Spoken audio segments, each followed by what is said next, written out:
Okay, and we are live. Welcome everyone. Welcome to the Micro Frontends Meetup for November.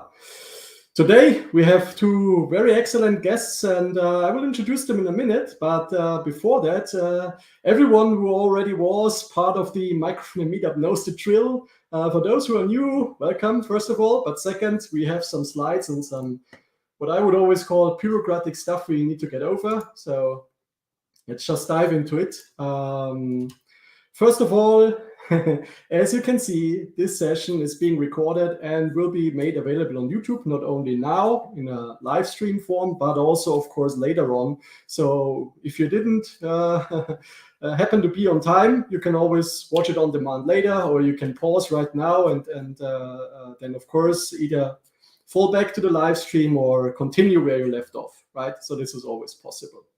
The URL will remain the same, so you can just copy that and use it later. It will also be on our channel, so therefore don't worry about it. This video will not be deleted.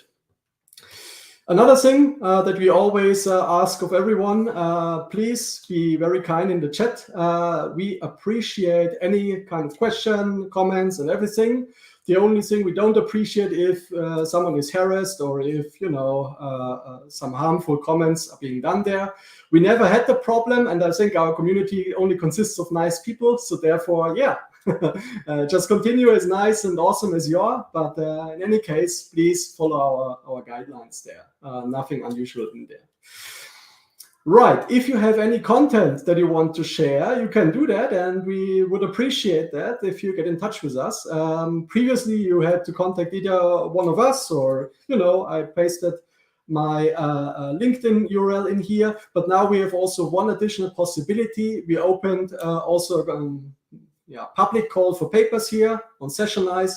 So if some idea of a topic you want to talk about, you want to present, you can use this link. It is also on the meetup.microfrontends.cloud website, and you can just enter your proposal there.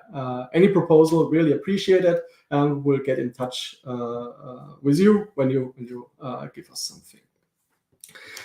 Now, very special announcement for the next meetup, which is the final episode of this year on the 14th of December. We will have a very special episode. Not only is it the last one of the year, it is, well, with a Christmas theme, whether you're celebrating Christmas or not, doesn't matter. We will have funny hats on and, having a good time. In order to do that, we will also meet live here on site in Munich. So this is the first time we are doing a hybrid event.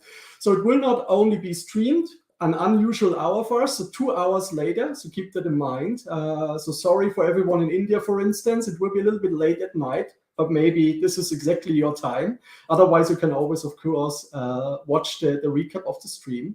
But for everyone here in Munich, or maybe who happens to be around Munich at that time, please join us. The meetup is hosted by Alasco, a very nice company, and it was a crossover with the Munich JS meetup.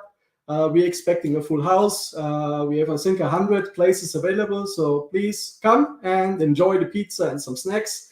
And since the Munich JS meetup is all about coding, this will be fully focused around live coding. So we will have 3 sessions in there, and everything will be just about live coding and demos. So this will be a first time that we do more or less only code, no talk. Well, a little bit of both still, but you get the idea, right?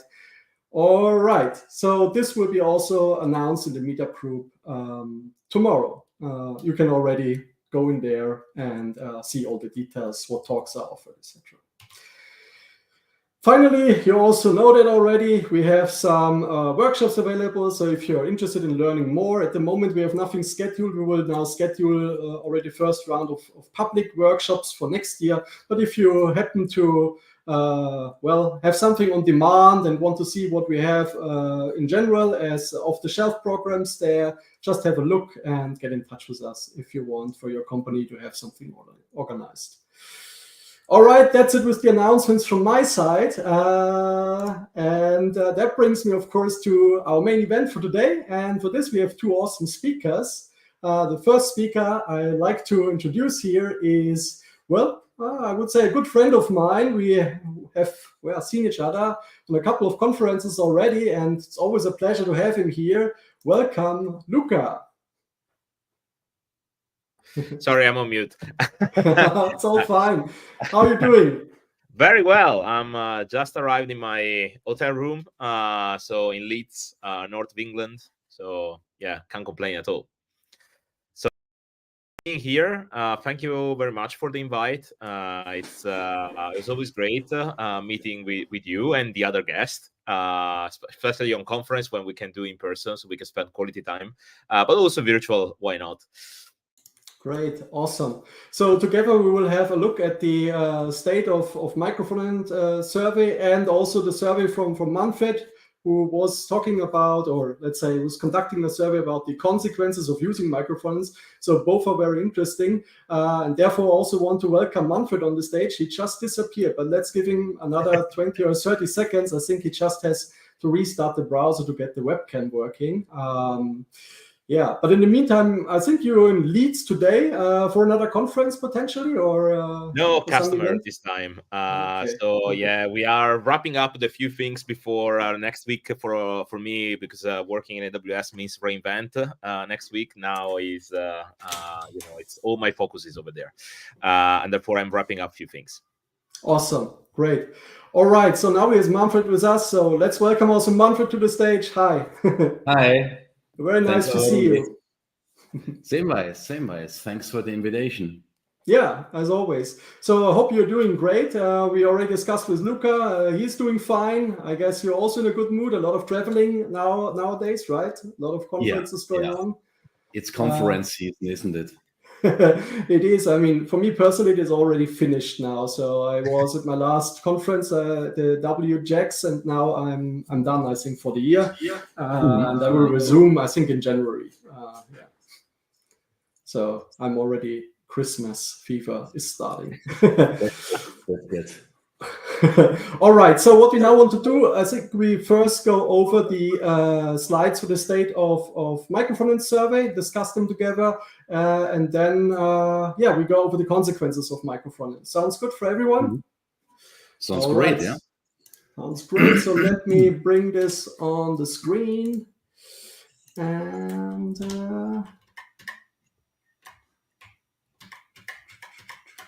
great. All right. Oh. Wrong thing. Cool. All right. So the results are visible for everyone with a GitHub account. So I just grabbed, I think, most of the results slides in there, but in a little bit of a different order that I think makes sense for discussion. But feel free to criticize that. And with that being said, everyone can just go to the website and, of course, look the results, inspect it on your own. We will do that in a more static manner here and discuss it, of course. So the first slide that I have is to know a little bit who participated in that survey in total. And I think that is, but I could be wrong, the answer that was received most often. So we have, therefore, around, let's say, 1,100 participants in the study, which is, I think, quite good. So quite some knowledge here. And we asked, of course, everyone, how would you rate your knowledge regarding micro frontends? And what we can see is, of course, that, and I think this is a little bit expected, that most people wouldn't call themselves experts, right? But then we have, of course, a little bit of a middle ground, and a lot of people are there who are new in the whole space of micro frontends, either because they're now diving into it, I guess, or because, they received the survey and they just also wanted to get through the items and said, well, I don't know what it is, I don't care, let's see what else they ask me. But so I think what I personally would interpret here is that there is still, of course, people who are coming into micro frontends and now want to learn a little bit more. And I think we can also see this with some other questions that have been asked there. But this is how I would interpret it. How do you guys see that? What would you say? Is that expected from your side or totally unexpected? Manfred, I leave to you the first comment. Well, yeah, good question. I mean, it's hard to define what is an expert for micro frontends. I mean, there are so many flavors and so many possibilities, and I think no one has experience with all those flavors out there. I think people found some solution that work for them, and they are happy with it or not, and go with them. But no one knows all the options or has experience at least with them. I would say I would have expected a bit more on the beginner side and mid-range, mainly because in the last 3 years in AWS, I had the pleasure to work with a lot of teams and companies worldwide that they were starting microfrontends or looking into microfrontends. And I would say I'm quite happy, especially this year. I have followed quite a lot of companies that started with let's say great workloads that will, let's say, have an impact, especially for the brand that they represent.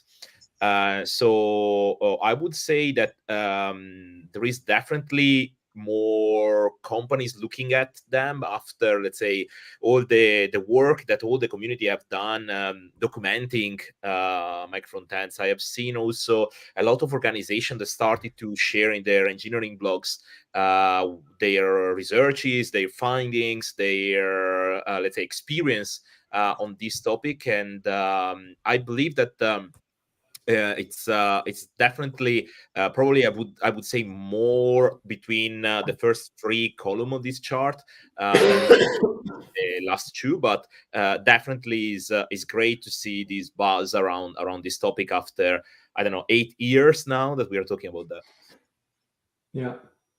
Yeah, I think this sums it up quite well. I think we can, if we go on, I'm not sure but something like that will come. When did you start with microfrontends? And we will see that essentially, I don't think we have reached a peak point yet. So I think there are more people coming into microfrontends. That matches exactly what you said, where there are these projects, or the projects are now big enough. And I think also the technology is now mature enough that you can now tackle them, or that more companies are willing to invest in there. Before, and they were potentially also afraid, and they still wanted to wait. Now, maybe moving on to the next one is how often do you read articles about microfrontends? And what I can see here is that over half of the persons that have been participating in the study read an article at least once per month. So I would say, which of course matches then, if you don't define yourself as a beginner, you potentially also keep on learning, because essentially also, as we said, as Manfred also said, right, there's so many options which also come from, there's always something new published, right? There's always something new appearing. And therefore, of course, once you dive into, it's hard to to just let it go. You need to keep on being there, right? Yeah, I think the interesting part here for me, I'm a bit biased, obviously, but my Medium, let's say, proposal or personalization, there are at least one article on microfrontends every other day that is bubbling up from different parts of Medium. Same for Dev2. I saw quite a lot of people talking about microfrontends. That is a good sign. I think the interesting part of this is that I believe that we're starting to see more adoption, also because there is less skepticism that I have seen. I remember early days, especially in 2018.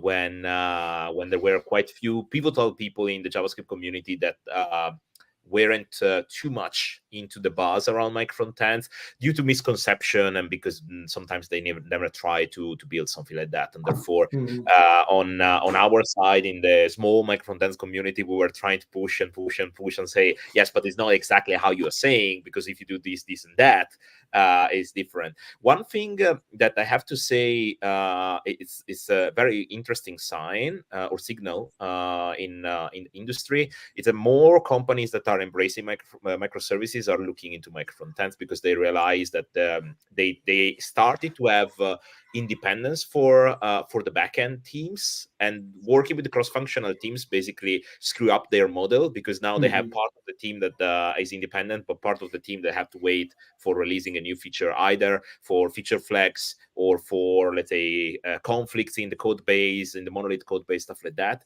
So I've seen more and more companies that are ready, if you want to modernize, looking into micro frontends.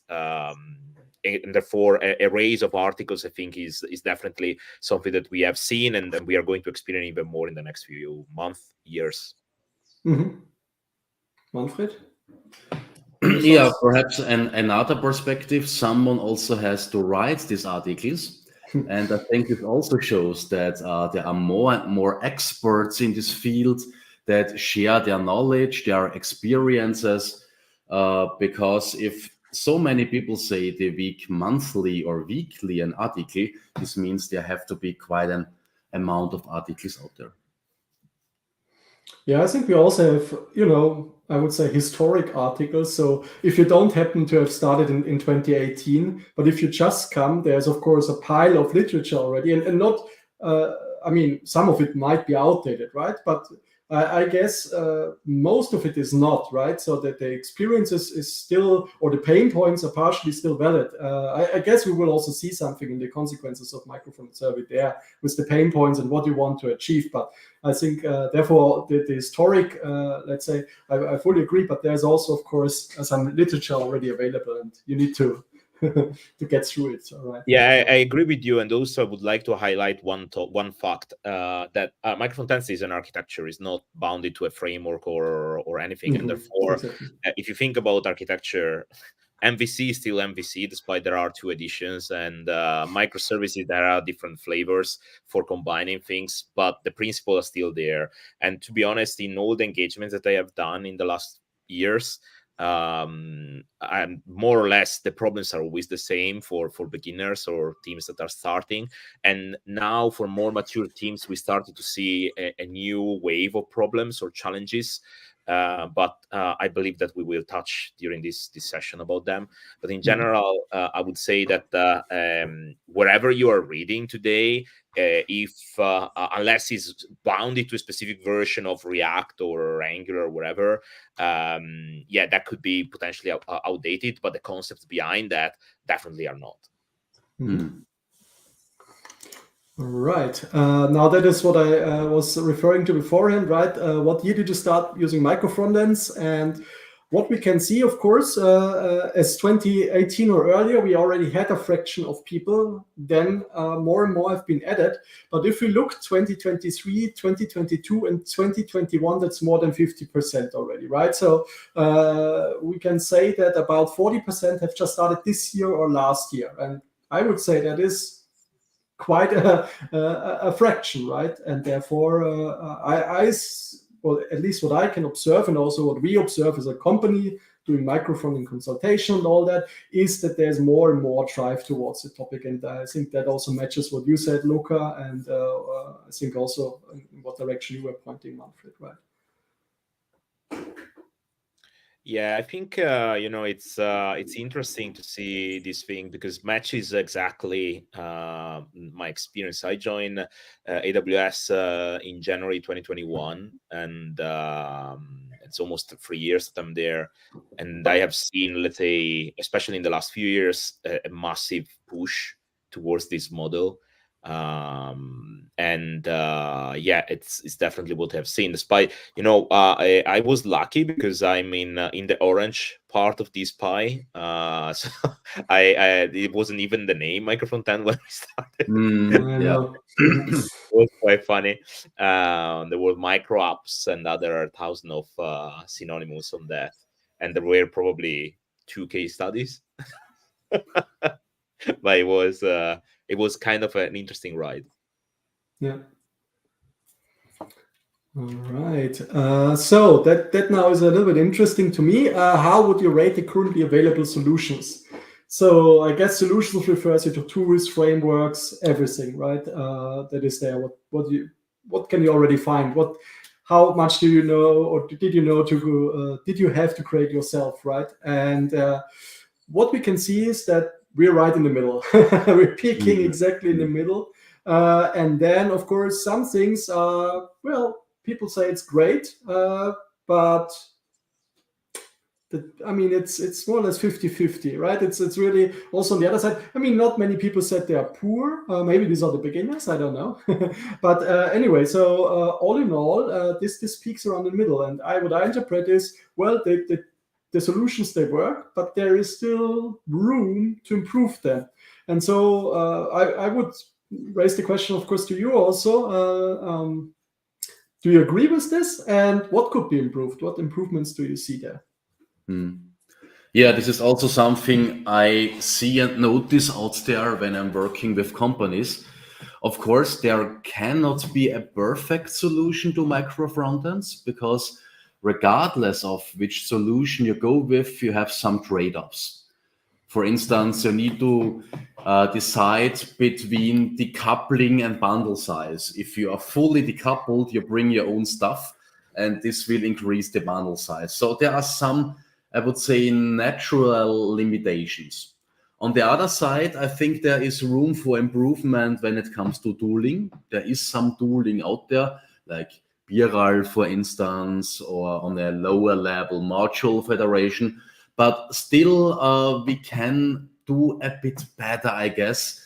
We can still improve the, I would say, developer experience and help developers to not run into pitfalls. Mm-hmm. To be honest with you, I'm not too surprised on this, considering that microservices, where the term was coined in 2005, and we're still struggling to have a developer experience that is, let's say, consistent. Because the challenge of those distributed system is that we have like different, let's say, dimensions, and every company and developer teams are, let's say, favoring one dimension over another one. And what I mean for that is, at the moment, I think microfrontends is very interesting, but it requires yet a lot of heavy lifting that is done by the teams. Because despite there are solution, the solution covers a portion of the software development lifecycle. And that part is a big challenge. It's difficult to have nowadays, despite, let's say, which company you're working for, having just one way to do microfrontends, because we all know, probably we will touch later on, server-side rendering is extremely fragmented at the moment. There isn't, let's say, like in client-side rendering, some clear winners where we have, let's say, clarity on the things. I don't think currently frameworks, of the famous server-side rendering frameworks, are pushing too much towards this concept of microfrontends, despite I believe there is a market. Because I'm seeing that, and I think is you will see as well. But I think the fragmentation currently doesn't provide the seamless experience that nowadays people are used to with either Angular or with React ecosystem, with Vue ecosystem, with Quick, and all the others. That instead, they have like this vertical, and they are trying to make that like very neat and very and a great experience for people that are embracing that. In our case, we have in the tough world where we need to find a solution that works for the .NET community and the Java community and the Node.js community, and work for all of them, that they have a completely different mindset and approaches and stuff like that, because in reality that fits for everyone, and that could be something that could be developed also by full stack developers. So I think is fair saying that those results are like that, and definitely there is room of improvement. At the same time, we need to ask the questions is, what are the foundational things that we can build or design or implement in order to move the needle enough towards great. And I think developer experience is definitely one, as Manfred was suggesting.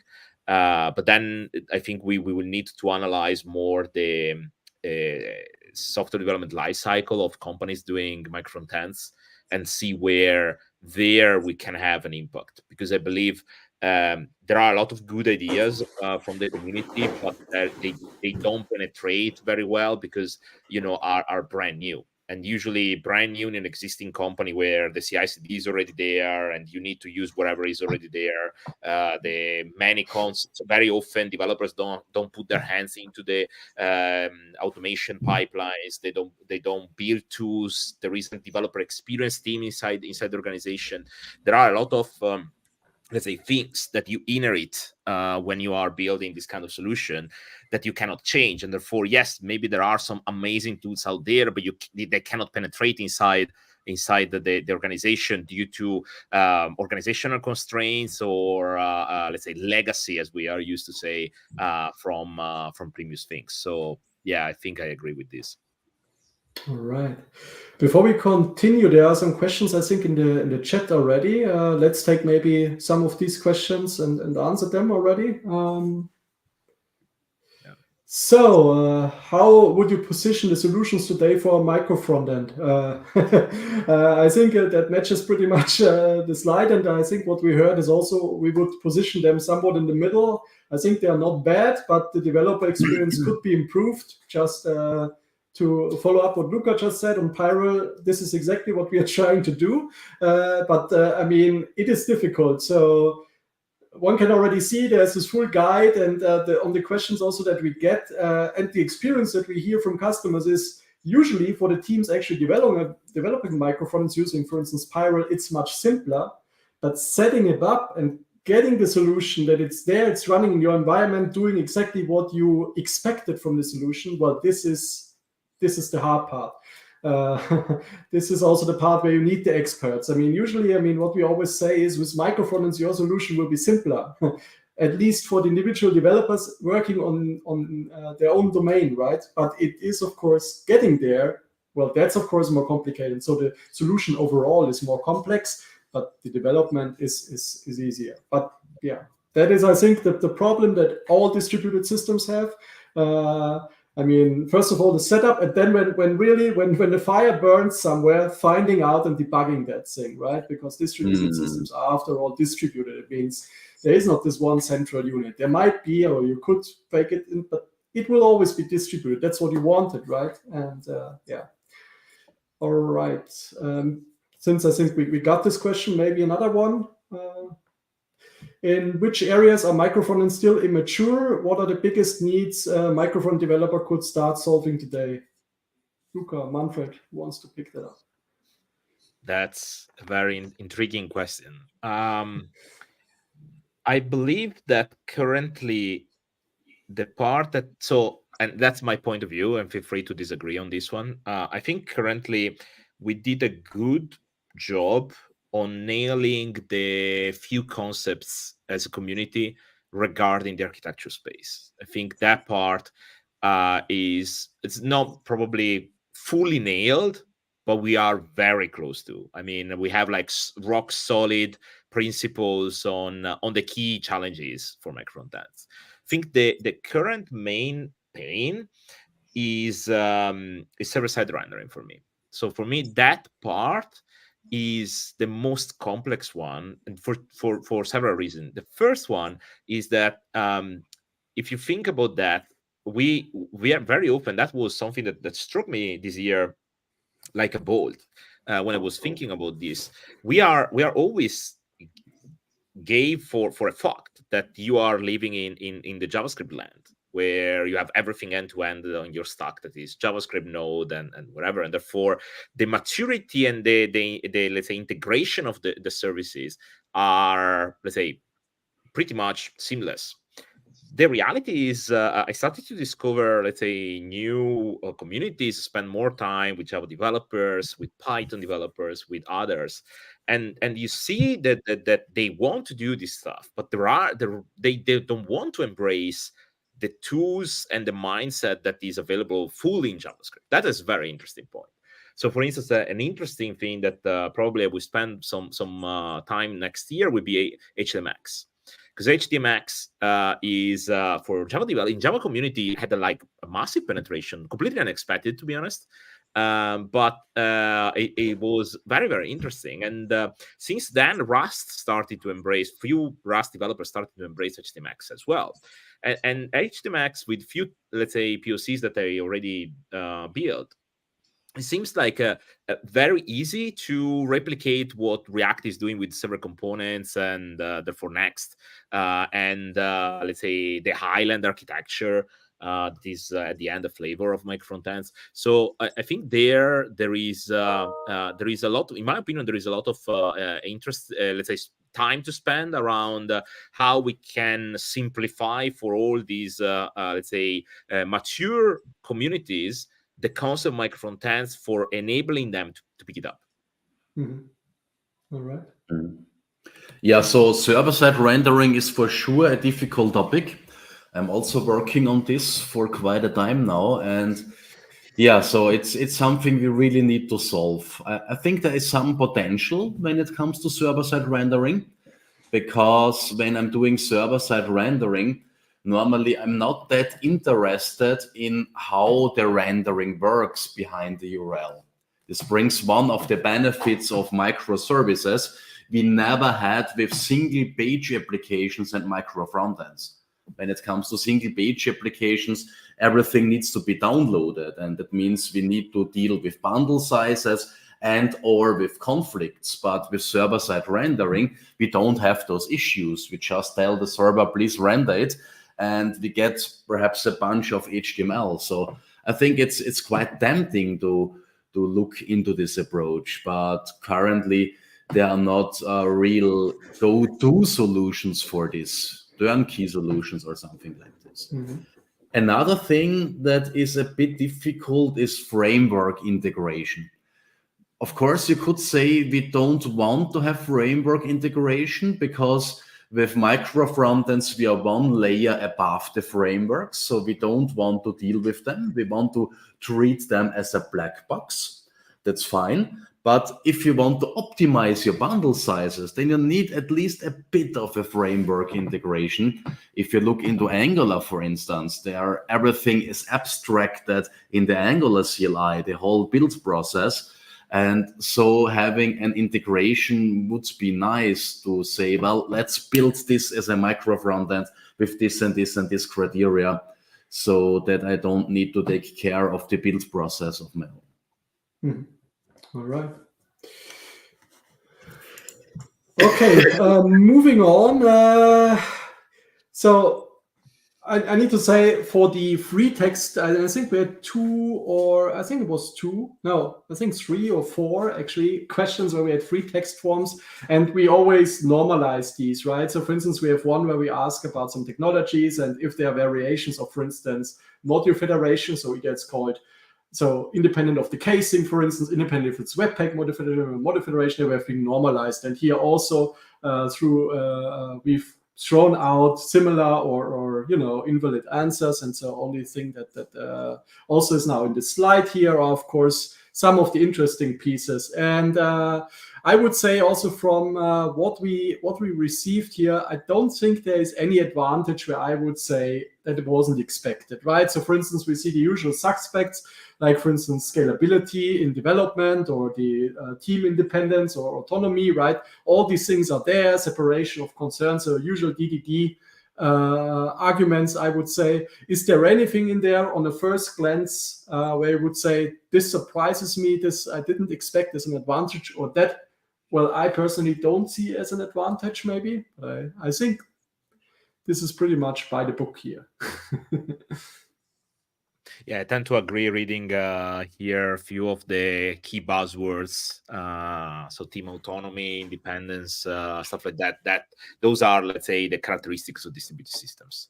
That's why people are looking into that. It's interesting. Let's say that I saw once or twice mentioned domain-driven design and stuff like that, and allowing cross-functional teams to focus on their feature development.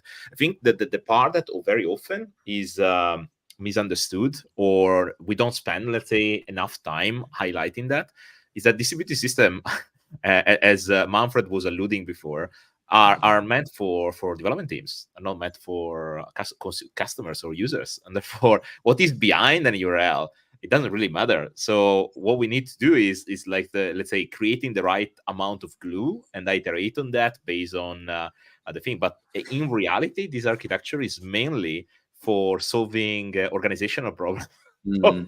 than anything. Mhm. Yeah, totally. So it's mainly for organizational things. One thing I'm not seeing here, perhaps just indirectly, is onboarding new team members. This is also something I found out when I looked into several academic papers for my survey. Some people are claiming that such an architecture helps to onboard new members. And sometimes we also have technical benefits like doing a migration stepwise, migrating away from one technology step to another one. And I think that's also not directly here, but the main points and the main buzzwords, as Lucas said, are here on this slide. First and foremost, team independence, team autonomy. So, All right, moving on to the disadvantages. A little bit the same here. I mean, wasn't much that I would say that surprised me a lot. Of course, the thing that I'm seeing here, I mean, I think CSS conflicts are mentioned, and I mean this is one of the major pain points, right? So because all this, and I made an article, I wrote an article about this a while ago, and the thing is, I mean, there is not a super clean way, right? So of course you could always argue, put your components in a shadow DOM or something like that, or fall back to an iframe. But honestly, if you either you already started with iframes for whatever reason, or you didn't start with them, but then it's also on purpose. So you can't just say, well, I want all the benefits of my solution, but I don't want to have CSS conflicts. And that's something where, I mean, it starts with CSS, but also, you know, if you integrate via web components, there could be also conflicts, right? So both two teams choosing the same name for the web component, or both, since they are JavaScript based, right, in the browser, they're both writing to a global variable using the same name, right? Of course, you could now say, don't do that, but it's possible. And so the thing is, the same applies, of course, to CSS and all these things. So we want to do micro frontends, and that's also, I think, what we discussed before. And on the server, you can isolate these rendering units pretty well, but on the client, you have suddenly trouble doing that, right? And so depending what you spawn up, you get a different set of trade-offs, as we mentioned. And I think this is what we can see here in the disadvantages, right? You have the complexity and now the trade-offs coming back to you, right? How are you guys seeing that? On my side, I see my two, let's say, key anti-patterns that are well raised in this in this slide. So there is the lack of state management and the fact that the main problem is maintaining, updating multiple microfrontends that may require more effort and resources compared to maintaining monolithic application. That those usually those are things that I'm still preaching very often with customers and outside, and we are still bumping into that. And I don't have an answer on how we're going to solve that once for all. But the people are still overlapping the concept of components with microfrontends, and that's Yes. the first problem. Yeah. Because we are too used, and let's state it out. So we are too used on thinking components, and now we are asking to move into something that is not natural. Let's put it that way. This is completely different from the approach that we had in the past, and therefore people are struggling with that. And the second part is the state management. It's funny though, because probably you both remember our old good times with MVC, MVVM, and all the other MV star frameworks, where state management was one thing, but in reality was model and bidirectional communication through controllers, mediators, or presenters, whatever you wanted to use. But you know, the new generation of developers with JavaScript, they grew up with state management, and therefore that is the thing that you should use. For us, an observer pattern was like bread and butter. Like we spread observer pattern in the code base, like it was like snow in the mountains. So it's not a problem. And therefore those are for me the two things that is my personal battle. So I'm trying to do my best in order to come out with solution for finally nail this part. There is one thing though that is one thing I would like to stress. That is on the state management. Don't worry. Where I believe that there is work to do there. Like this year, I worked on the discoverability part. I think next year I'm going to work on nailing down the communication between micro frontends once for all, and trying to have like finally a way to document and communicate with through events that will simplify the work for all the people embracing micro frontends. Yeah, so an interesting part here is also the last comment on the bottom right corner, missing standardization. And yeah, this is for sure a case currently. I mean, we are still on an architectural level. However, if we are Java developers, for instance, and if we want to implement microservices, there are some default solutions. I would say there is a handful of solutions and one or two very popular ones. And I don't currently see this situation in the micro frontend world currently. All right. I mean, I see some efforts, like for instance, for discovery service, right? What Luca is doing, and for instance, our pirate feed service also has this as a format, so you can just use this. And what we will also do is the next version or one of the future versions of Pirate, that it auto detects already this format and it just consumes it already. So right now, I mean, you always need to select where the microphones are in there, but this will be an automatic way. And I would say such things, so we only can, I mean, standardizing everything will be impossible, but we can have these little things in here or other things that you, let's say you build your solution on top of existing standards, right? Like what you do with native federation, Manfred, building it on top of import maps and things like that. I think such solutions are what we should aim for. So either where there is really nothing, provide a new standard or new proposal, or then move into areas where there are standards and where the trade-offs of using these standards wouldn't, you know, be too problematic for the goal that we want to achieve, right? I think this is the direction I think we should go, but it's definitely one of the pain points, and this can only be solved over time and by coming together as a community, right? And looking at totally. So I'm more talking about de facto standard, not official standards, but typically go-to solutions. So if I want to write a micro frontend with Java, most people will currently use something like Spring Boot or something like this. And they have a lot of solutions in there. Now you can really discuss if Spring Boot is a good solution or if you have other solutions you like more. However, if you look at the download numbers, it's the de facto standard. And that's why there is a lot of knowledge out there. And if I onboard a new team member, chances are high that they are also confident with it. And this is something I currently don't see that much in our field. Yeah. I have to say, you're completely right. And exploring different communities, let's say I went back to my old good days of Flash, where there were like 4 frameworks. That was it, period. So you pick one or the other, that was it. I think that on the other side of the coin, though, is the beauty of JavaScript, right? So everyone has a potential. You have like so many solutions out there. I remember the JavaScript fatigue that was a thing a few years ago, where you can pick wherever you want. But the reality is, I like this plug and play approach where everyone can let's say take the best for their projects.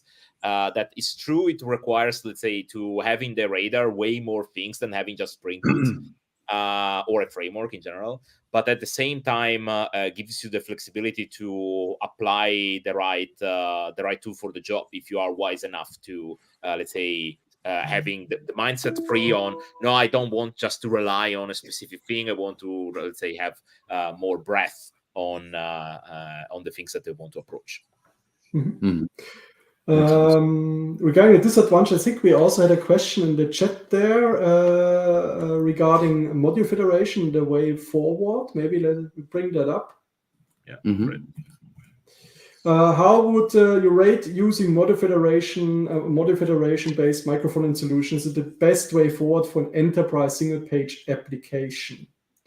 what is the take of you two guys? I have also my opinion, but Go for it. No, please. I like to have the last word on this one. Sorry, I'm evil here. Well, I don't like to think in the best and the worst when it comes to architecture. I like to think into more fitting or less fitting for your architectural goals. One reason why I like module federation is it's a simple solution. It's quite low level, however, high level enough to solve a lot of issues. And it also allows you to use your own framework as a meta framework, like Angular or React or something like this can be used for the shell, for instance. And then you use just module federation in addition to load other applications. Plus, another thing I really like with module federation is your framework normally does not even notice that you are doing something special from your framework perspective. It looks like lazy loading, and it does not even realize that underneath the covers, module federation is scrapping something from another application and loading it into yours. So I think those are the benefits. Of course, when it comes to the drawback, and I think this is also your impression, Florian, then one could argue it is still too low level. It still brings too less out of the box features because it's not a real meta framework. It's just a tool that does its job on loading, on integration, but that's it. Mm-hmm. Yeah, I mean, directly answering that. Yeah, personally, I see it a little bit. So if I would take an analogy to, let's say, microservices, and I know that analogy isn't perfect, but hear me out. I would say that you could say it's a little bit like Docker. So you can use it to make something, so to create units like here, modules, right, that can now be interlinked, right? But then again, would you say just because I Dockerized now, I don't know, my ASP.NET MVC web application, I now have a microservices solution, you wouldn't, right? So there's a little bit more to it, all the orchestration and so on. So also goes back now to what patterns are we using, how are they communicating, where do I want to lay out this? So all the architectural decisions. So therefore, I fully agree with you. It is low level and it can be a great tool, but thinking of module federation, I use this and now I do micro frontends. Well, there's a little bit more to it. And of course, I could now say Pyro could be a good solution, but I wouldn't even throw that now in. It's definitely more high level, and it tries, of course, to solve these things already for you. But at the end of the day, I would always then encourage everyone, just because you have a single page application doesn't mean you need to use module federation. I would first look, what's the problem you want to solve there? How should it work out? And what does module federation give me and doesn't give me? What are the alternatives? Just as an example, right? Is it a React-based application? How many teams are there? Is it only React that's being used? And potentially Pyro could be a really good solution, and it is right now. But on the other hand, as you said, are there many frameworks used? What is the tool chain looking like? Are they maybe all on Webpack or something similar? Then module federation could be perfectly fine. I would always argue that it fully depends, as always. Just considering module federation as a tool, I think that's the best way how you can look at it. And then, of course, it needs to just align with your agenda and the problem you want to solve. Yeah. Luca, now we cut you off, right? No. Well, you summarized pretty well. The challenge is one of the tools. I think one thing, as Manfred was saying, that I love about module federation is to completely disappear from your eyes the moment that you set it up. In terms that you set it up, then you focus on the business logic and whatever you need to do to build, and that's it. And that's for me one of the it's probably the most elegant implementation of meta framework that they have seen. You don't have like too much burden in your code related to module federation. It's like when you set up in the shell that you are loading a specific let's say micro frontend or bunch of micro frontends, then you're good to go. So what you focus is the logic inside your micro frontends, and that's a fantastic way to handle things. At the same time, as you said, then it depends, because for instance, if you speak with a colleague of mine that's passionate about micro frontends as well, so you shouldn't use any framework at all. You should use only standards, so web components and all the other things. So sometimes there are philosophies, sometimes are let's say requirements, sometimes are let's say passion, or even sometimes you already have Webpack. So do you want to learn a new tool, or just extend your knowledge on adding an additional bit for handling that, or could be parallel? But again, I'm becoming probably too old for these things. For me, is the important is understanding there are tools, and if you understand what you need to express, then you can pick the right tool, and then potentially, if you design properly your code, you can even let's say extract this tool and put another one. That's how I should see that. I don't see anymore like I don't know, like beliefs, religion, or whatever that I have to use that. I missed that point like 10 years ago. So okay. All right, I've already seen that we showed the question from Tanya, so let's bring that up. How does the future look like? Depending, we are still talking Webpack module federation. We know they want to make it bundle independent, but let's face it, it will take some time. Let's look at alternatives, especially with respect to ES build. What's your stake on? Can we still choose that? Is it a risk that we run into? What should we do here? And also considering, and I think that came also up in the chat, that native federation has the same mindset, but it's not compatible with module federation. So whatever you choose in there, you build a full solution using Webpack module federation. You can't just now bring in one module in native federation, it will just work, but you would need to move over all your modules. How you see this is potentially also in the same bucket as the standardization. Where would you see this? Well, on one side, somehow while Webpack module federation is a nice solution, it is really tied currently to Webpack, and this is an issue. Somehow it's really funny because we are doing micro frontends to exit the vendor login, and by using Webpack module federation we have a vendor login, so somehow it's counterproductive. And that's why I'm really happy that I decided to re-implement the smart model of module federation with web standards, and the result of this is native federation, which really works well. It is using pure ECMAScript modules, and it loads them on demand with import maps, and it deals with sharing code and bypassing version conflicts also by using import maps. And this is also a web standard, meanwhile supported by all the major browsers out there. So when it comes to this year, I think this will be a really tempting approach for the future.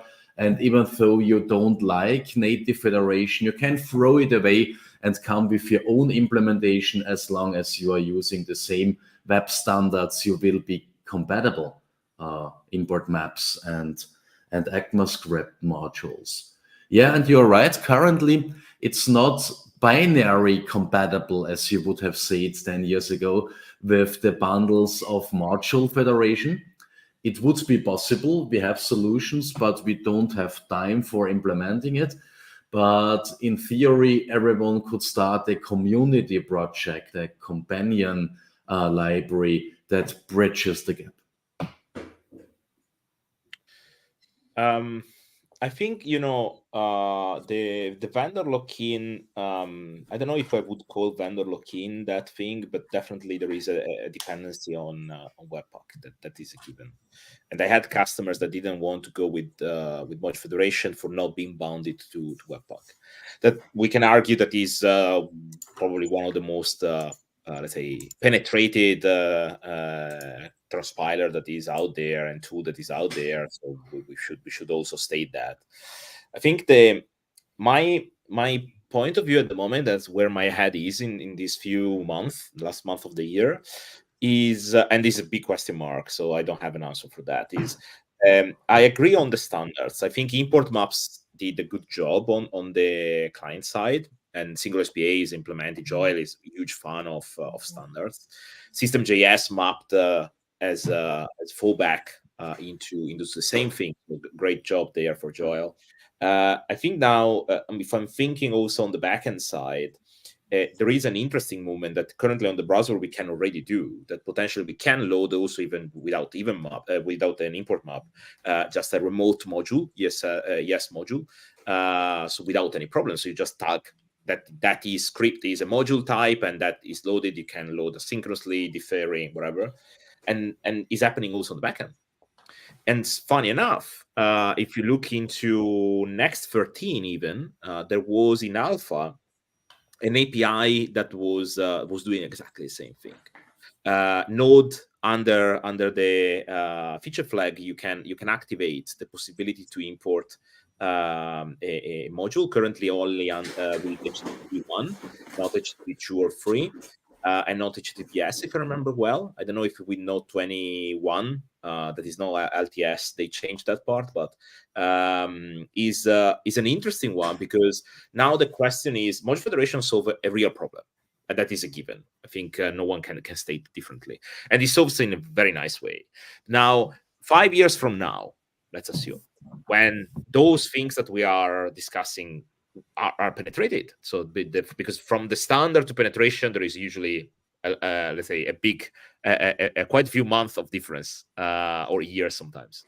So when that happens, where will be the place of module federation? That's the thing that I'm thinking, to be honest. I don't have an answer. I don't know if it will evolve and Zach come up with some other new ideas that will make module federation kind of unique. But if as Manfred was saying at the beginning, if we see as a tool that at the end what it's doing is importing some code through HTTP into a code base, but now Node catch up and have this capability to do that. And I can do like a simple import pointing to an endpoint like Dino can do, and off you go, you're good to go. Now in the browser we can do the same. It's a bit clunky if we have to be let's say crystalline clear, but you can do something similar. Now the question is what we are missing here, because if we have the standards and we are not wrapping them into a good developer experience, and it could potentially work with everything like module federation does. So, and it is completely agnostic from bundler or whatever else or tool that you're using. Now what we are missing here, probably an opportunity or something like that. I don't have an answer, as I said, but currently my head is around this part. So on the back end, there is a lot of work over there from the Node community. On the front end, we already have standards, but what we are missing for enabling the penetration. Mm-hmm. All right, so looking also at the time, and we need to go over to the consequences of micro frontends. I just want to briefly, let's say, go over the points here, not really discussing them, but just if there is something interesting, we can of course always pick it up, but just that we don't get too much of Manfred's time with the consequences of micro frontends. What was the motivation? I think here it was always in the balance, but most people want to develop a new solution. We also have the rewrite of an existing monolithic application and extension of an existing application. So there is definitely this progression also happening, most people would always rewrite or use it then for a new solution. I think that makes sense, but let's maybe leave it like that. Potentially have something similar in the consequences, which really deals with why people started these projects. Main driver for choosing micro frontends: flexibility for the front-end solution, possibility of distributed development were the two key points. And I think this is why you want to opt into micro frontends. But of course, other things are also chosen as main drivers. Now, what I found interesting, we also asked people if when they started the project, did you create a high-level landscape? And what we see here is that while I think this is 40-ish% did do something like that, the majority of people didn't do that. So they just went into it. And I think this is also a little bit what we can see when projects fail, or when we hit the downside, right? Because this is all about planning, right? You need to know your domain. If you want to decompose that with the right subdomains, you would need to know it, right? Same, of course. Yeah, if it can be useful, I see that all the time, so also on the microservice part. So it's not just the front end thing. Yeah, definitely. Anything large, I mean, because that requires always a little bit of planning. Yes, we want to be agile and all that, and we say waterfall, what is this? But I mean, there's nothing wrong with first, putting a little bit of thought into something. Yeah. Software modeling is a challenge, and I think and that's probably outside the micro frontends world in general in architecture. What I'm noticing is that now that we are moving towards more companies with system, the one that are embracing that, they tend to decentralize very quickly the knowledge across the teams, but they don't empower them to discover their domain. And they are, and so and it's fine in 80% of the use cases when you are developing a feature, like you know that is inside my domain, I do whatever I want, great. But very often you have like cross boundaries features, and that's where the problems start to exist. So I think also the architecture teams has to change mindset in becoming what team topologies define enablement teams, and start to, let's say, create the bridges on these kind of things. I believe that there is a lot of work to do there. Companies don't know, or they are not mature enough for this model, and therefore they blame the architecture because it didn't work. Instead, it was more a cultural problem. All right. How did you decide the scope and separation? Mostly on functional or technical context. Yeah, business domain based on layout also mentioned here, but the functional context, and I think that makes sense. That part of it, or 50%, let's say, go for by the book. Let's look at the domains, and 50% are saying let's do what is it? Is a website, and we go more by technical. Yeah. Both approaches can work. I'm more a fan of the functional context, but yeah.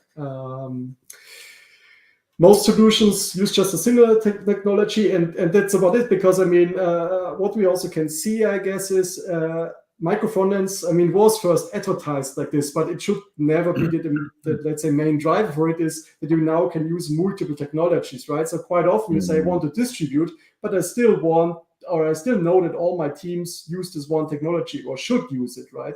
Maybe for performance considerations, right? But maybe also because I still, even though it's distributed, I still want to control what goes in there. And I might be afraid that if a team now starts with some completely new technology, no one else can step in and maintain that, right? So I think that is coming out of the corporations a wise choice, or let's say at least a reasonable choice from my opinion, right?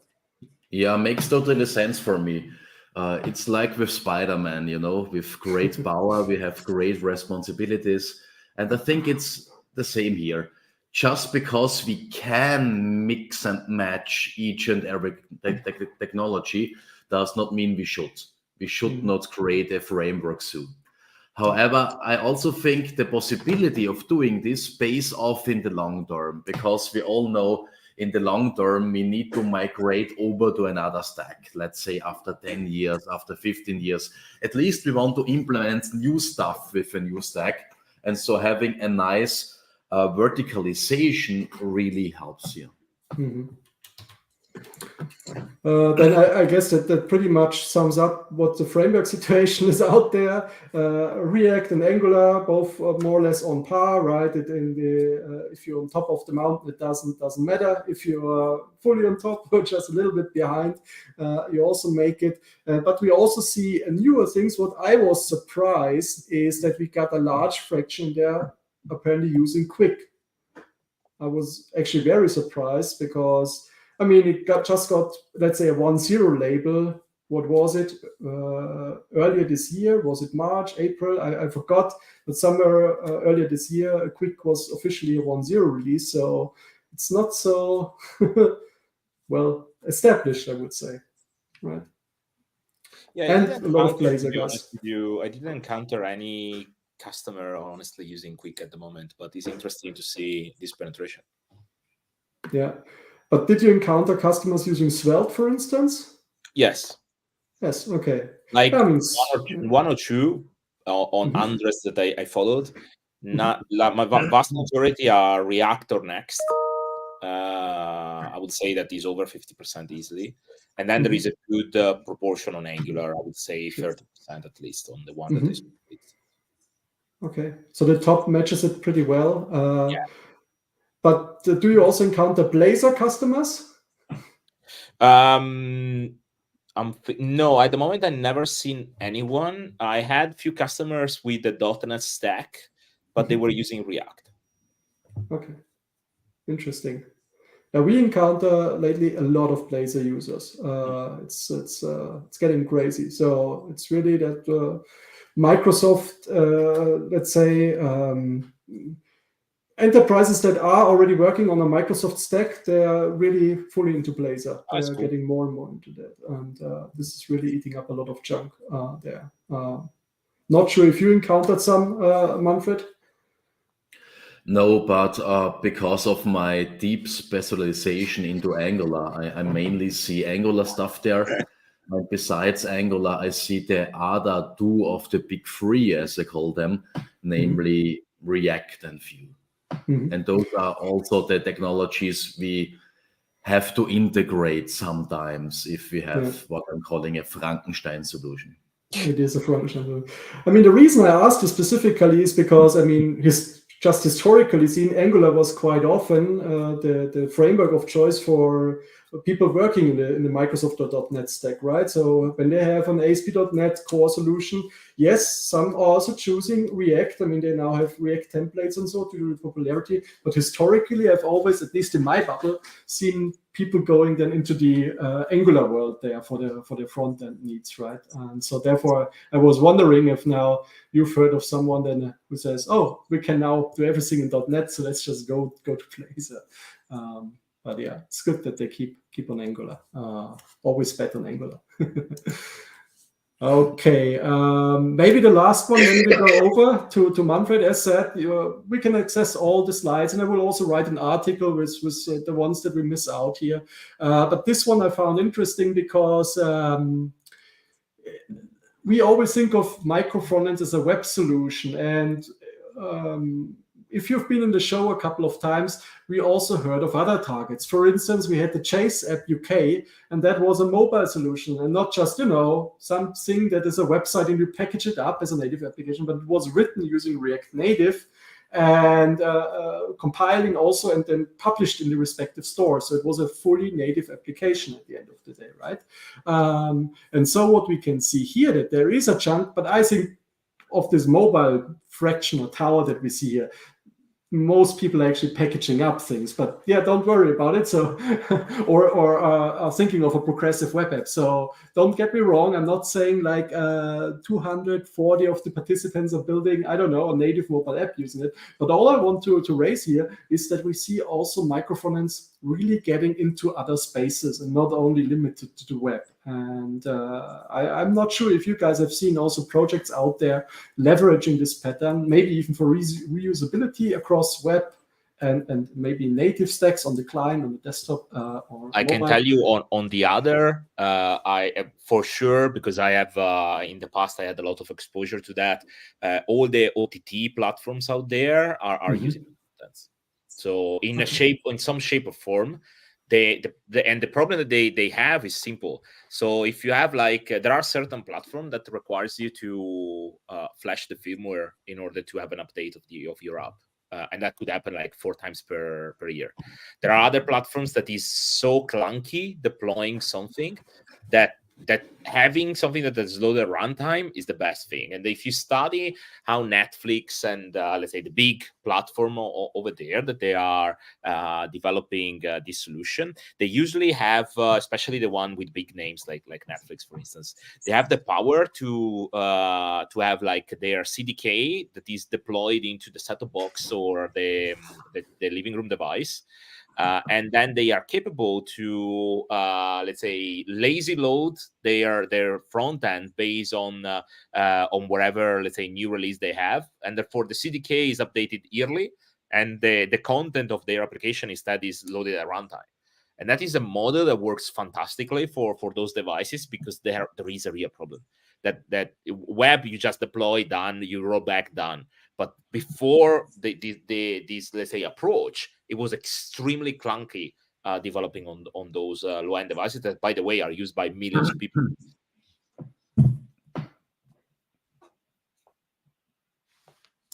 All right, great. So then I would say let's go over to the consequences of micro frontends. And sorry that we can't finish. There have been plenty of interesting discussions already, but I think we will also get some more now from Manfred. Yeah, sure. So what you see here is already the result of our survey. It was a Google form project, and we subdivided it into several parts.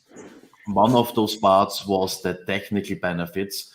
Another part was organizational benefits, and then we have the same separation for the drawbacks. I would say I'm going through the technical benefits, and then we can discuss them a bit, or at least what you find a bit special or what you want to point out. So a first question about technical benefits was, did the micro frontend architecture improve the system's testability? Something you might not really think about at first glance when thinking about micro frontends. And indeed, about two-thirds said yes, it improved testability. The remaining people said no. If they said yes, then a lot of people said, well, there is a major improvement, or at least a moderate improvement. I think major and extreme has about 50%, as we've seen here, and that's also quite nice. Perhaps this is because smaller applications are easier to test.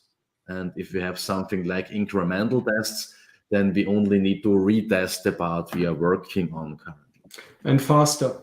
So usually your pipelines are getting a lot faster with micro frontends. Sure, you need to have maybe, I mean, depending on what kind of application you're building, an integration pipeline then, or you need to extend your tests, or, you know, maybe still have some kind of a big bang release when your application is regulated. But nevertheless, for the individual parts and in development, it's usually a lot faster. And I think that's the same benefit that we've seen beforehand with microservices. That's why people always were like, oh, microservice. Micro means not much in there, and that means a lot faster to build, a lot faster to test and all that. Well, micro, of course, means usually single purpose, or, you know, not such a God service or now a God front end. But yeah, so I think this is just a reflection of that. And I guess the people who said no, depending on how you build the system, I guess testing can be also become, let's say, more complicated. Suddenly you need to bring in other micro frontends to see this in action and so on. And suddenly you also need to maybe mock things a little bit more. And I guess the people that say no that live in that direction there. Yeah, I believe though we need to make a distinction there on testing. I think the unit and integration testing, by far greater return of investment for micro frontends. End-to-end testing, I think, is the challenge, especially for the companies that are splitting up the view in multiple micro frontends, because that requires, let's say, something that before we didn't have. That is this concept of, okay, now I need to bring together different other chunk for doing the end-to-end testing on the view. And then the question usually I have there is around how can I do that first, how much I can test, because the other challenge that we need to be aware is, okay, perfect. So now we have this nice solution that is running independently. But if I take from the development environment the other chunks, it might be that they're broken, and therefore I cannot test that. So I need to point to a stable environment. Now I need to have like the LinkedIn staging. And it's creating, let's say, a bit of, let's say, more overhead on thinking the solution for doing end-to-end.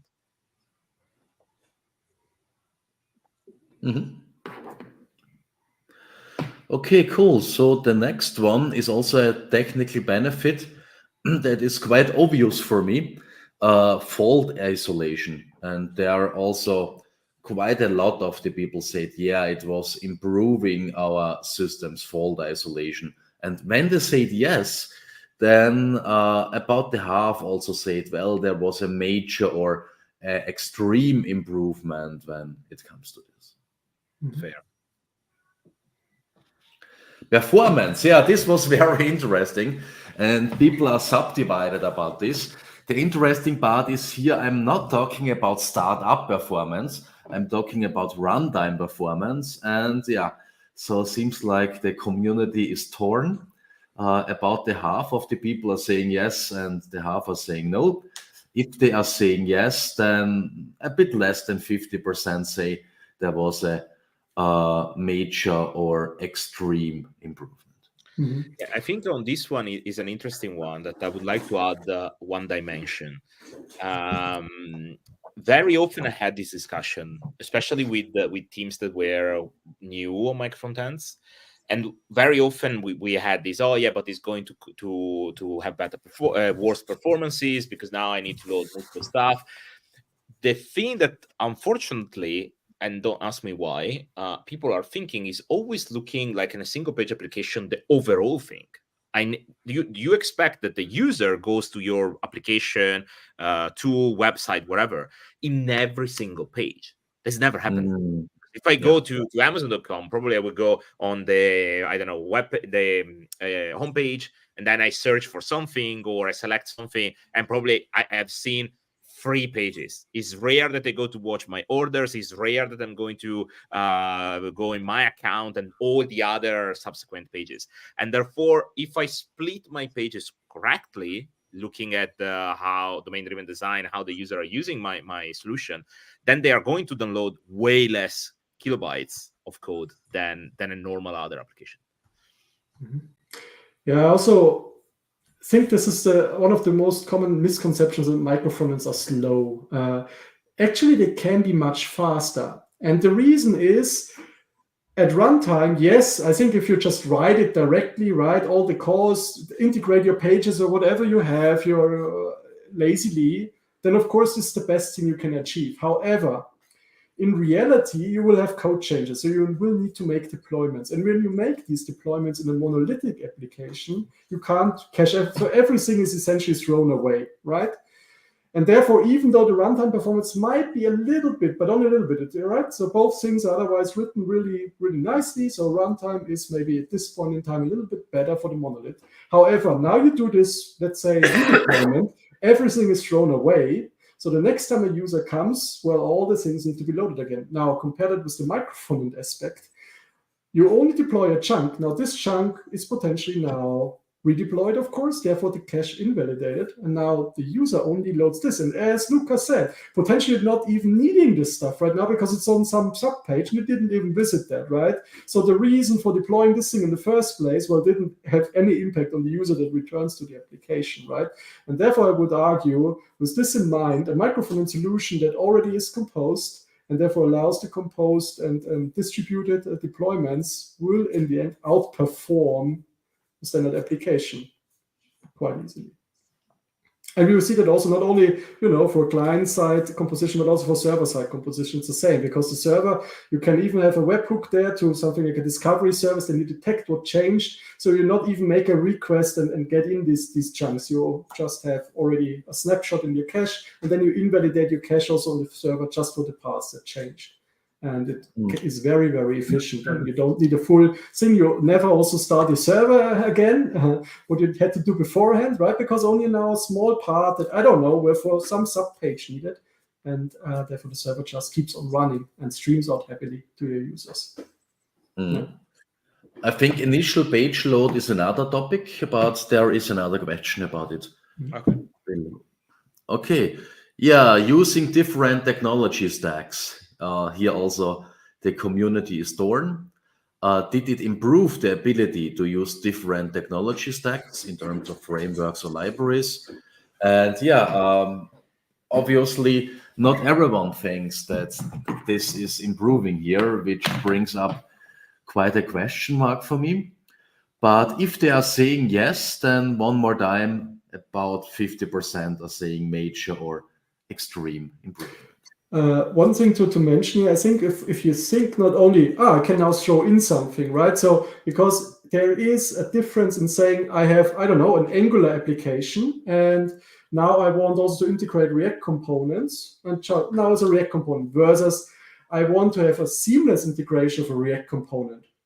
Meaning that what if my Angular application already uses now a component library that it was written with Angular components. Now I can't just use them so nicely if they don't expose, I don't know, web component counterparts or is based on web components. And likewise, already things like the routing become also more challenging. Maybe you already have a meta router like SingleSpar does on top of it. Maybe you do something like Pyro where you use the frameworks router than in your router and it's just wrapped, right? So for instance, we have a React-based router, and in Angular, you use your Angular router, but that's then dispatched to the React router underneath, and so that also just works nicely. But if you start with something from scratch here, you suddenly in this way you say, hey, I want to write my microphone now using React, using the React ecosystem, but that just doesn't fit in nicely in what the application provides. But I would argue that's nothing bad with the microphone, and that's just now how the architecture was decided on the application level, and that's now the trade-off you have, that you have a nice developer experience on the application level using all the Angular things that you know of,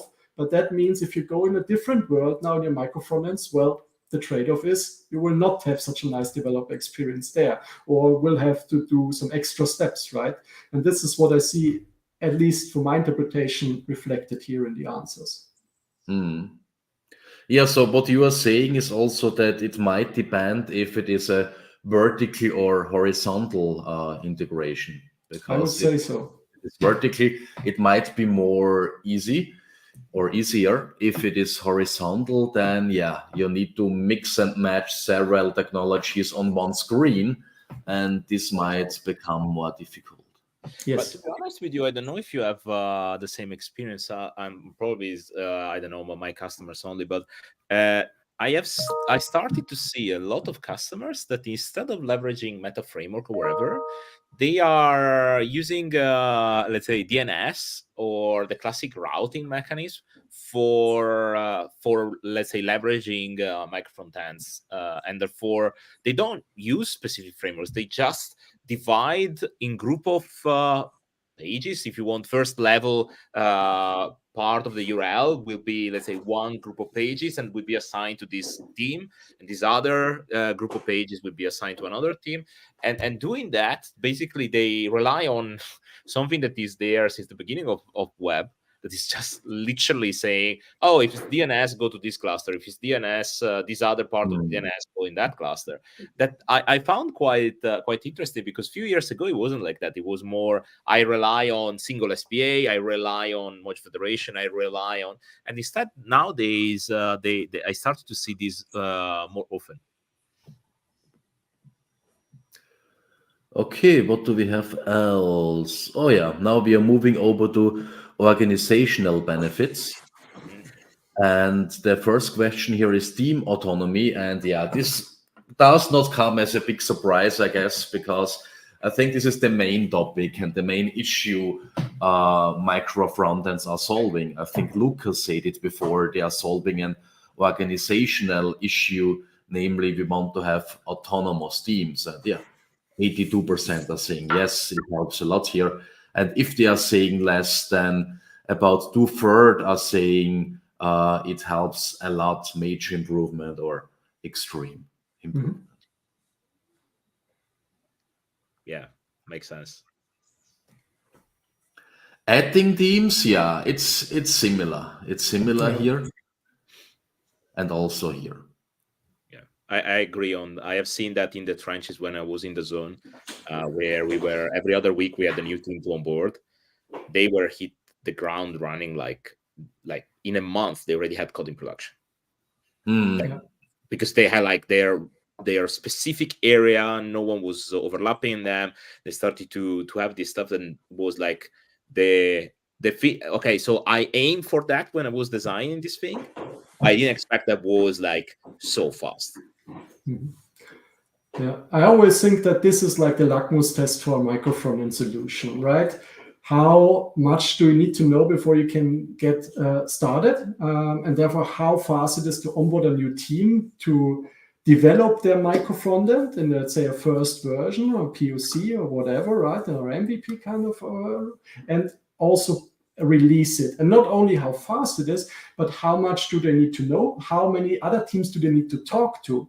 Because ideally that number is 0, right? So even if they just look at some basic documentation, you first scaffold something, then you get maybe a key from there, and then you push. So that would be the ideal, right? And then potentially, depending on how the solution was crafted, they may need to talk to one or another team.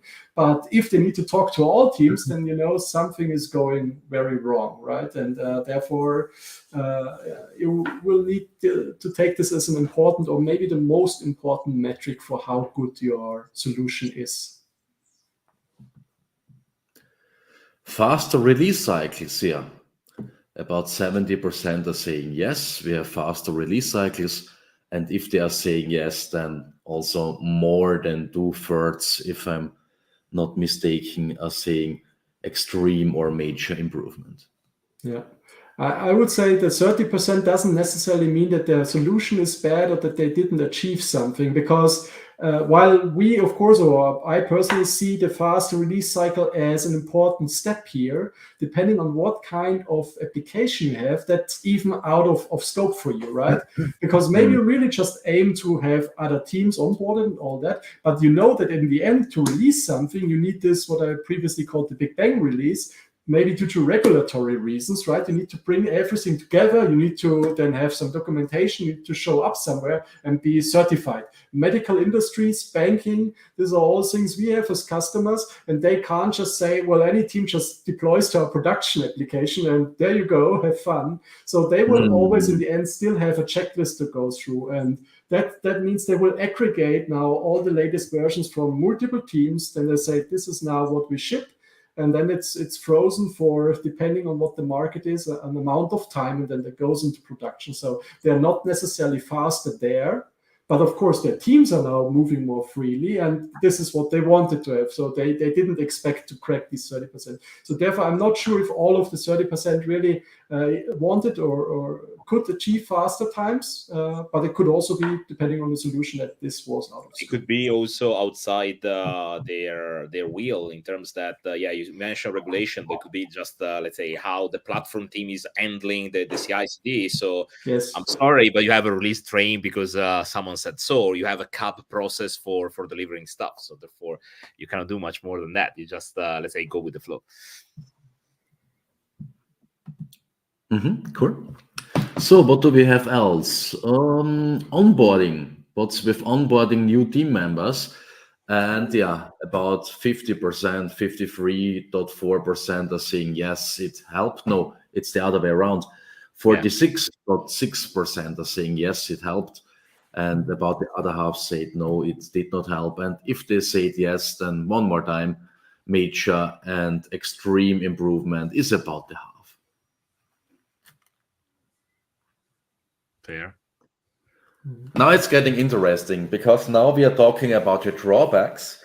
And one of the drawbacks I identified when looking into several papers, by the way, Luca's paper was one of those papers I investigated, your gray literature analysis, which is, by the way, really an excellent paper. And one of the things I discovered there in those papers is that UI UX is a bit of a burden. And that's why one of the questions was, did the micro frontend architecture have a negative impact on UI UX? And 3/4 said no, did not have a negative impact. And this came as a surprise for me, because I would have thought that the impact on UI UX is a bit higher. Interesting. Why you would say that? Because you need to coordinate a bit more to have a unified UI UX, and coordination is another thing you want to avoid. So it's somehow a trade-off, isn't it? You want to be autonomous, and on the other side, you have to coordinate to have a unified UI UX. Yeah, but at the same time, I remember before microfrontends, okay, I remember one website that probably you're familiar with, O'Reilly.com, when they were migrating from the previous website to the new website for easily 3 months, so if no more, you had like both living together. No one screamed because they started to see some part that probably was the catalog part, if I remember well, that was in the new world, and the other parts were in the old world. But users were going anyway. People, yes, they were making fun sometimes. Oh yeah, this is the old website, this is the new website. But in reality, I think in general, sometimes we overthink on certain topics when customers at the end, they don't even notice. It's the same with Windows or Microsoft Office, for instance. They had also for a very long time still very old dialogues from the era before the ribbon bar in there, right? So that only got migrated a little bit with each version. And again, of course, it was some criticism for that. But on the other hand, I mean, no one stopped working to do that, Exactly. right? So no one also just abandoned Word for saying, well, this one dialogue wasn't refurbished here. And yeah, so I would say I'm not surprised. I think that the ratio is reflecting that there are, of course, some problems to be solved. But in general, I don't also see much issue there. And for me, that reflects it pretty much. Cool. So when it comes to drawbacks, we have another question in here that is, if you ask me, the most interesting one, namely, which countermeasures did you use to compensate for this or that drawback? And here we have countermeasures like design systems or sharing styles, sharing libraries, or Shadow DOM. And then the question was, did you use it? And if they used it, how effective was it? And here we see that people that use design systems for some degree, it is more than 50%, think it's minorly effective or moderately effective. Well, perhaps we should have sorted this a bit. So let's add moderately and majorly effective. So yeah, it's also a bit more than the half. Sharing styles, yeah. Also here we have a lot of people that use this approach and said it was moderately effective or extremely effective. Oh yeah, extremely effective. This one and that one should be added. Yeah, okay. So green and violet. Sharing libraries, yeah. We have about the same, and Shadow DOM was not used that much as it looks here.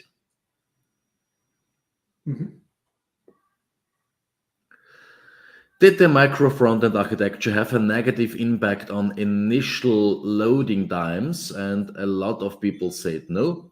Some people said yes. And if we look here, to what extent did the micro frontend architecture have a negative impact on initial loading times? Half of them said a moderate impact. So if they said there was an impact, half of them said there was a moderate impact.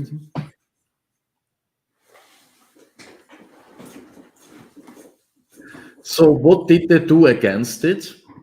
Well, it looks like server-side rendering was not used that much because the reason is there is currently not that much good solutions for this. Automated performance checks is also not used that much. Sharing code is something people tried, and as mentioned before, there is this trade-off between sharing code and having a fully isolated bundle.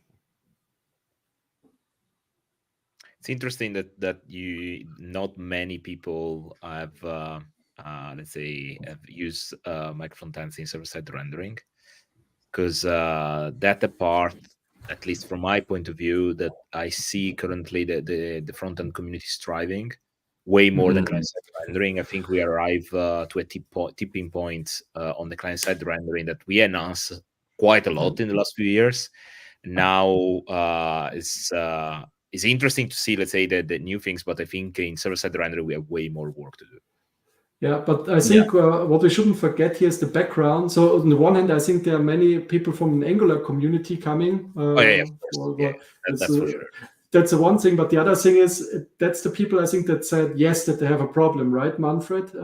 Which they filled out their budget. So potentially the people that use already server-side rendering, they don't have the problem, right? And if they don't use server-side rendering, there is maybe no option to go into server-side rendering, as the interpretation of Manfred was. So maybe this is also just, of course, making assumptions from my side.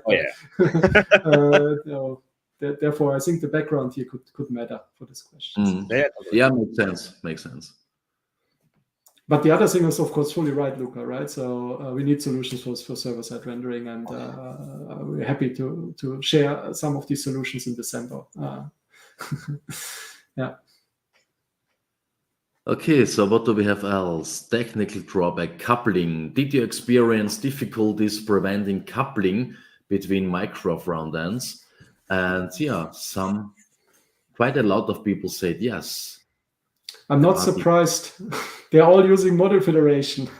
So it strongly couples the two things, right? So this is what we always advertise with Spiral. That's why we are always doing loose coupling, right? So really that you can't even get into that situation. Lakmus test is try turning off micro frontends. If you turn one microfront off and another one just crashes, you know that something is wrong in the architecture. Shouldn't happen, right? So why do you say module federation is adding coupling? Just look at the standard way to use it. You import directly components somewhere. That's a strong coupling. So you need to know, first of all, addresses somewhere, right? You can, of course, mitigate that, but that's the standard way to use it, right? So by default, model federation is strongly coupled. You need to know the names of the things, you need to know their shapes, and you need to know their addresses. And at least two of these three things are fully in the hands of the other team, and they might unknowingly change it. And the easiest way to change it is, for instance, to change a URL or to turn that microphone off so that the URL is no longer reachable. And if you did that, then suddenly good luck now in this one thing. So you now need to handle this, and this is a problem, right? Yeah, you need to handle this in the application itself. That's right. With a proxy component that is doing error handling, or with a router that can compensate for routing issues.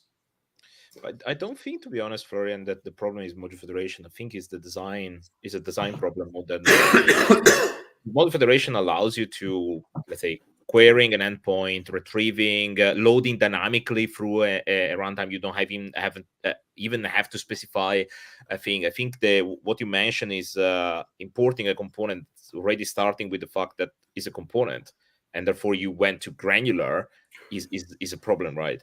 So there are ways to overcome that, and I think model federation, the only thing that I can agree with you, it makes too easy to do omnidirectional sharing. That's for sure. As said, that's the standard way, right? All the examples, you need to look at the advanced examples to see then how to use the container. Right. And of course, I fully agree. So that's what Spiral does. It just sees a microphone as this container, and all this container has is this one well-defined function. But it's also just called from the orchestrator. So you don't call the setup function. And then the components come from themselves. And surely you can replicate that fully with model federation. And surely this is then an architectural problem. But then again, model federation, and we are back to square one, right? It's just this low-level building block. So it doesn't do that for you. So you need to come up with something. Right? So again, I'm not saying it's a problem on the technical aspect. It's just a problem that the way it advertises, and therefore it enters most solutions, is that it advertises in this strong coupled manner, right?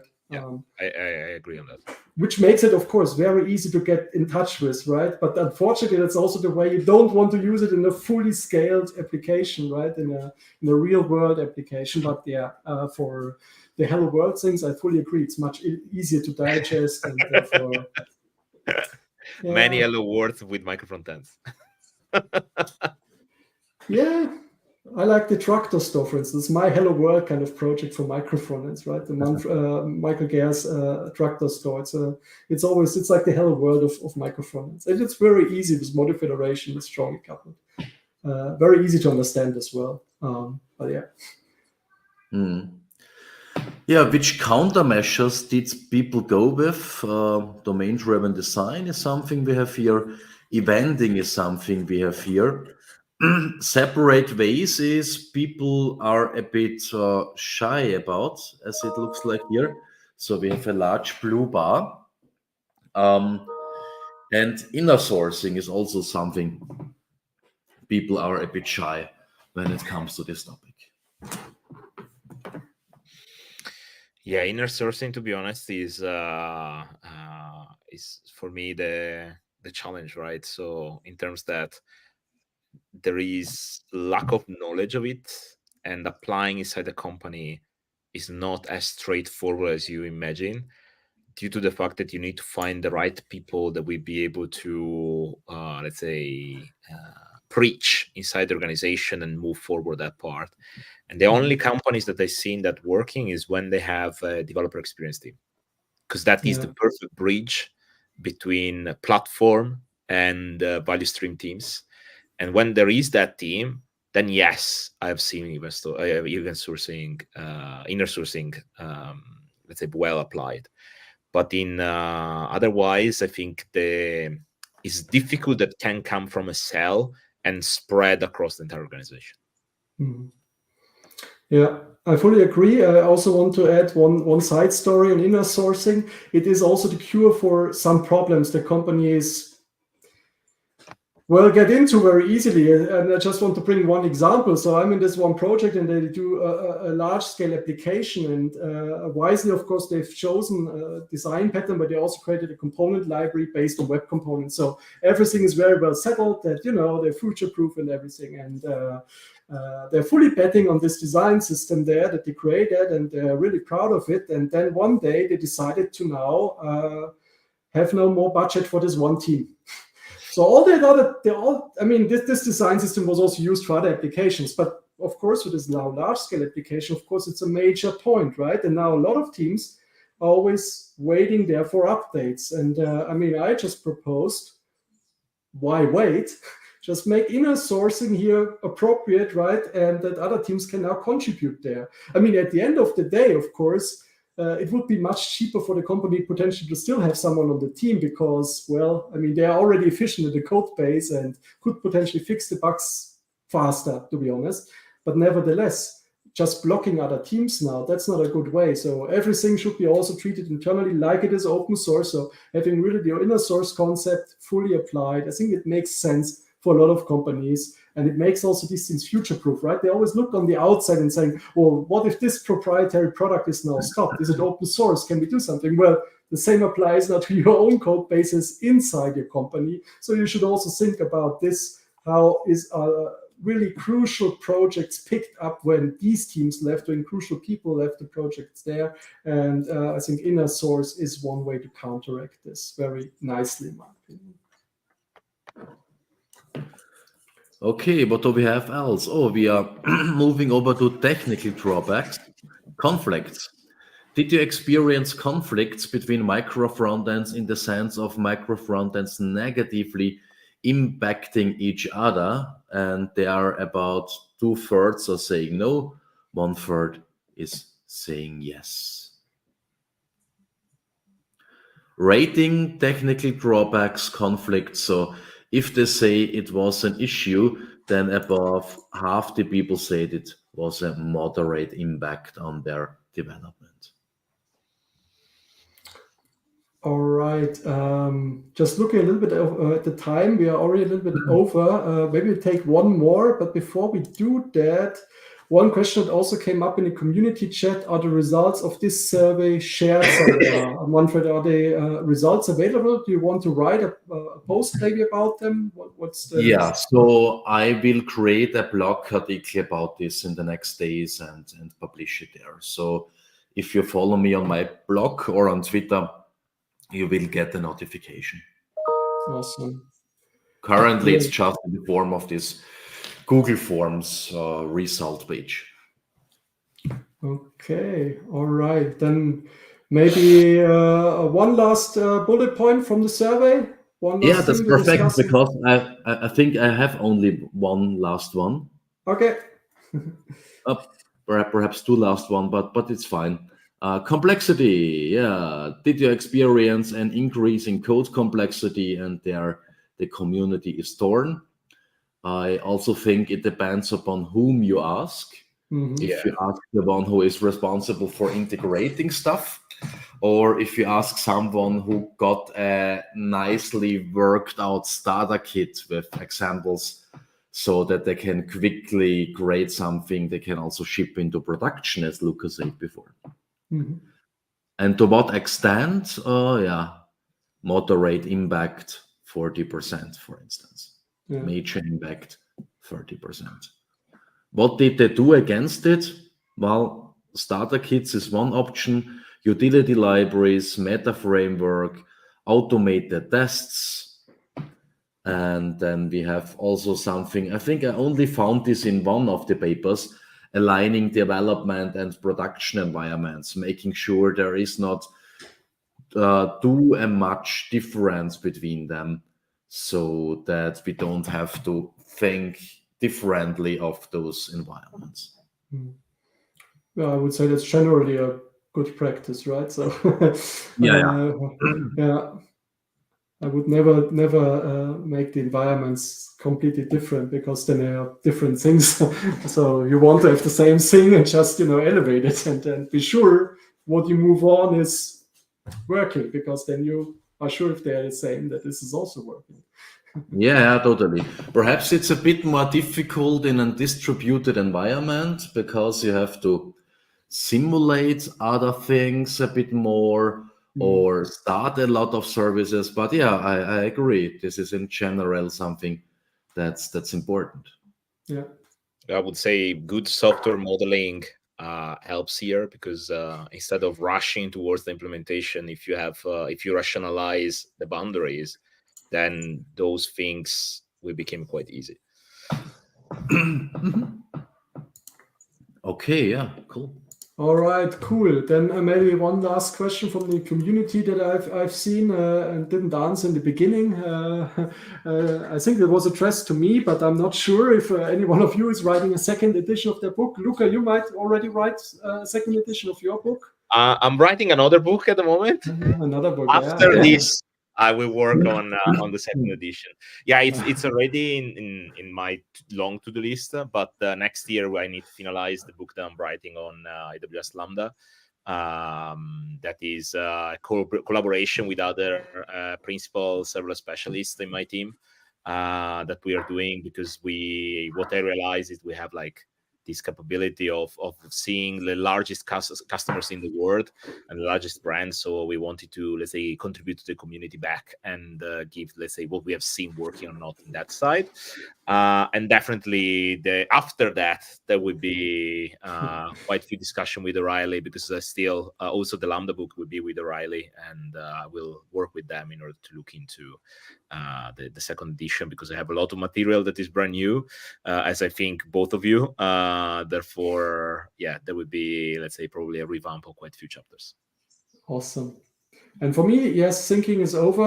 I'm writing it, and it will be released in April or May. And it will, among other things, also contain a chapter on CSS and one on island composition, which is then the server-side thing. And it is, I think, quite neat, and it complements the server-side composition chapter that I have in there quite nicely. Yeah. All right. Cool. Anything to add from your side, Manfred? No. So I think it's quite interesting that a lot of the fears people have that did not work with micro frontends, looks like they are not that true. So people don't have that many issues with performance. People don't have that many issues with UI, UX. And so I think this should also take some of those fears away. Mm-hmm. I think that's a great final statement here for the session. It was very interesting to discuss these results. Unfortunately, we are a bit over time, but I think we could easily discuss 1 or 2 hours more. So I guess we need to make a follow-up in the same composition, right? And yeah, it was really nice having you guys. Thanks a lot for joining. Likewise. I wish you now a pleasant evening, and then hear you soon. Yeah, absolutely. Thank you again. Thank Bye. you. See you around. Thank you.